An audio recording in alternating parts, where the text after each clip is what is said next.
కవిత TRS పార్టీకి CEC green signal ఇచ్చింది. బ్రేకింగ్లో చూస్తున్నాం. తెలంగాణ రక్షణ సేన పేరుకు ఆమోదం తెలిపింది. ఈ మేరకు కవిత నివాసంలో అధికారులు లేఖ అందజేశారు. ఈ నెల 25న పార్టీ పేరును తెలంగాణ రాష్ట్ర సేనగా ప్రకటించింది కవిత. అయితే తెలంగాణ రక్షణ సేన పేరుకు సిఈసి ఆమోదం తెలిపింది.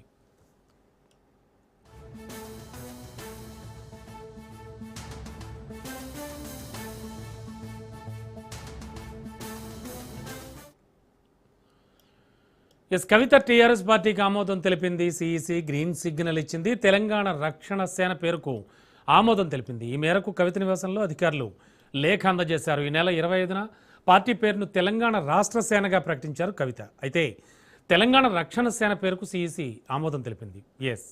ఇదే అంశానికి సంబంధించి లేటెస్ట్ ఇన్ఫో అలాగే మరింత విశ్లేషణ అందించడానికి మా ఇన్పుట్ ఎడిటర్ శ్రీకాంత్ సిద్ధంగా ఉన్నారు. శ్రీకాంత్, అటు నుంచి ఇటు వచ్చినా ఇటు నుంచి అటు వచ్చినా కూడా టీఆర్ఎస్ పేరు మాత్రం ఎక్కడికి పోవట్లేదు. సో రక్షణ సేన అయింది. ఇప్పుడు తెలంగాణ రాష్ట్ర సేన కాస్త ఎలా అర్థం చేసుకోవాలి, ఏమనిపిస్తోంది?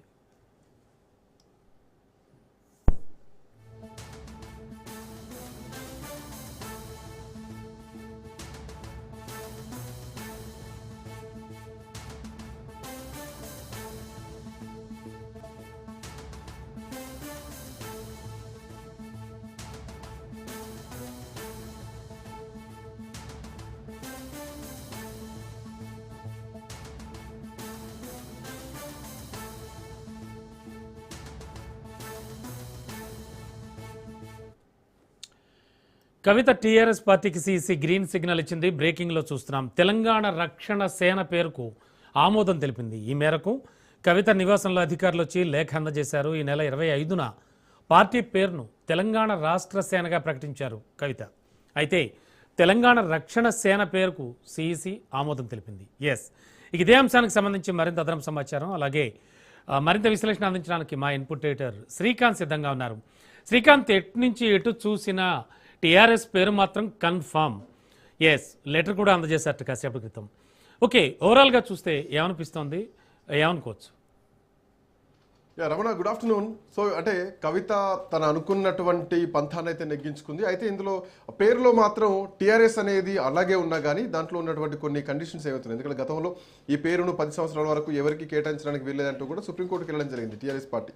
అప్పుడు టీఆర్ఎస్ పార్టీ తర్వాత బీఆర్ఎస్ పార్టీగా మారినటువంటి టైంలో సో తెలంగాణ రాష్ట్ర సేనగా కవిత పార్టీని ప్రకటించిన తర్వాత దీంట్లో కొన్ని మార్పులు చేర్పులు చేస్తూ తెలంగాణ రాష్ట్ర సేన కాదు తెలంగాణ రక్షణ సేనగా ఈ పేరును ఖరారు చేస్తూ ఈసీ కన్ఫర్మ్ చేసింది. కవిత పార్టీకి క్లియర్ అయినట్టు. అయితే ఇంతవరకు తెలంగాణ రాష్ట్ర సేనగా ఉన్నటువంటి పార్టీ కాస్త ఇక నుంచి తెలంగాణ రక్షణ సేనగా మారబోతుంది. అయితే ఇదే టీఆర్ఎస్ పేరు మీద ఇదే తెలంగాణ రక్షణ అన్నటువంటి పేరుతోటి ఇంకొక పార్టీ పేరు కూడా ఉంది. అది గతంలోనే ఇప్పటికే 3 సంవత్సరాల కిందనే రిజిస్టర్ అయింది.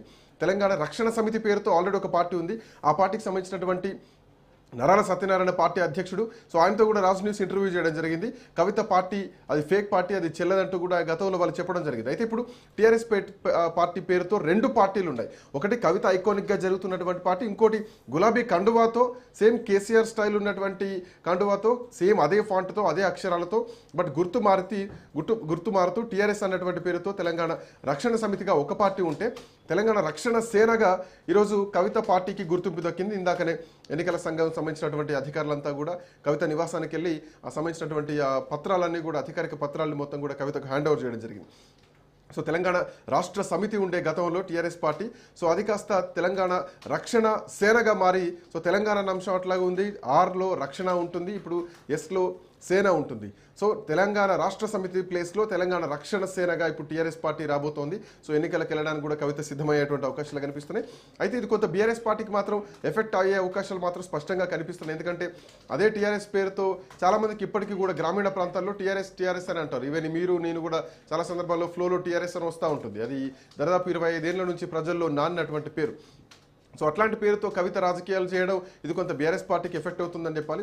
అయితే కవిత పార్టీ మీద చాలామంది చాలా రకాల విమర్శలు చేశారు. సో అనైతికంగా మాట్లాడారు, అనైతికంగా ఈ పార్టీ పేరును పెట్టుకున్నారు. అసలు కవిత పార్టీ పెట్టాలంటే జాగృతి లాంటి పార్టీ పెట్టొచ్చు, ఇంకేదైనా పార్టీ పెట్టొచ్చు. జాగృతి పేరుతో పార్టీ పెట్టడానికి కూడా అవకాశాలు ఉన్నాయి. కేవలం టీఆర్ఎస్ పేరుతోనే పెడుతున్నారంటే ఇది కావాలనే కుట్రపూరితంగా కేసీఆర్ను తండ్రిని దెబ్బతీయడానికి చేస్తున్నటువంటి ప్రయత్నం అనే చాలామంది మేధావులు మాట్లాడుతున్నటువంటి అంశం. నిన్న కోమటిరెడ్డి రాజగోపాల్ కూడా ఒకనొక సందర్భంలో తండ్రి మీద మొట్టమొదటి మాటల్లోనే తండ్రి మీద యుద్ధం చేయడం, ఒక ఉద్యమకారుని మీద, ఉద్యమాన్ని నడిపించినటువంటి నాయకుని మీద యుద్ధం చేయడం అది కరెక్ట్ కాదు. సో కవిత విఘ్నతకు వదిలేస్తున్నామంటూ మాట్లాడడం జరిగింది. సో ఇట్లాంటి నేపథ్యంలో ఇప్పుడు ఏకంగా టీఆర్ఎస్ పేరుతోనే వచ్చింది. సో ఈ టీఆర్ఎస్ పేరు ఎంతవరకు ప్రజల్లో వెళ్తుంది? కేసీఆర్ను కాదని కేసీఆర్ని విమర్శిస్తూ అదే టీఆర్ఎస్ పార్టీ కేసీఆర్ను విమర్శిస్తే ప్రజలు ఊరుకునేటువంటి పరిస్థితి ఉందా? ఈ అన్ని అంశాలు కూడా ప్రధానంగా చర్చలోకి అయితే వస్తున్నాయి. బట్ ఏదేమైనా కానీ కేంద్ర ఎన్నికల సంఘం ఆమోదం అయితే తెలిపింది. పార్టీ పేరును అధికారికంగా గుర్తిస్తూ ఎన్నికల సంఘం ఇప్పటికే ఉత్తర్వులు అయితే జారీ చేసింది. మొన్న 25వ తారీఖు రోజు తెలంగాణ రాష్ట్ర సేనగా ప్రకటన చేసిన తర్వాత ఈసీ చేసినటువంటి మార్పుల నేపథ్యంలో ఇక నుంచి తెలంగాణ రక్షణ సేన కాదు, తెలంగాణ రాష్ట్ర సేన కాదు, తెలంగాణ రక్షణ సేనగా టీఆర్ఎస్ మారబోతోంది. సో ఇక భవిష్యత్తులో ఈ మార్పులు కూడా మనం చూడొచ్చు. సో ఇక కవిత ఎన్నికలకు వెళ్తే ఎట్లా వెళ్తుంది? తండ్రిని విమర్శిస్తూనే వెళ్తుందా? బీఆర్ఎస్ పార్టీని టార్గెట్ చేస్తూనే వెళ్తుందా? చూడాలి. తెలంగాణ అక్కగా కాదు, తెలంగాణ అమ్మగా వెళ్తున్నామంటే తండ్రిని మోసం చేసి తండ్రికి వెన్నుపోటు పొడిచి ఎట్లా నువ్వు అమ్మగా వెళ్తావని చెప్పేసి కూడా చాలామంది ఇప్పటికే అంటున్నారు. సో ఈ అన్ని ఆరోపణలు మోసుకుంటూ కవిత ఎలా ముందుకు వెళ్తారు, ఎలా రాజకీయం చేస్తారు చూడాల్సినటువంటి అవసరం ఉంది. ప్రస్తుతానికి మాత్రం తెలంగాణ రాష్ట్ర సేన కాదు, తెలంగాణ రక్షణ సేనగా కవిత పార్టీకి ఈసీ ఆమోదం తెలిపింది. రమణ. Thank you Srikanth.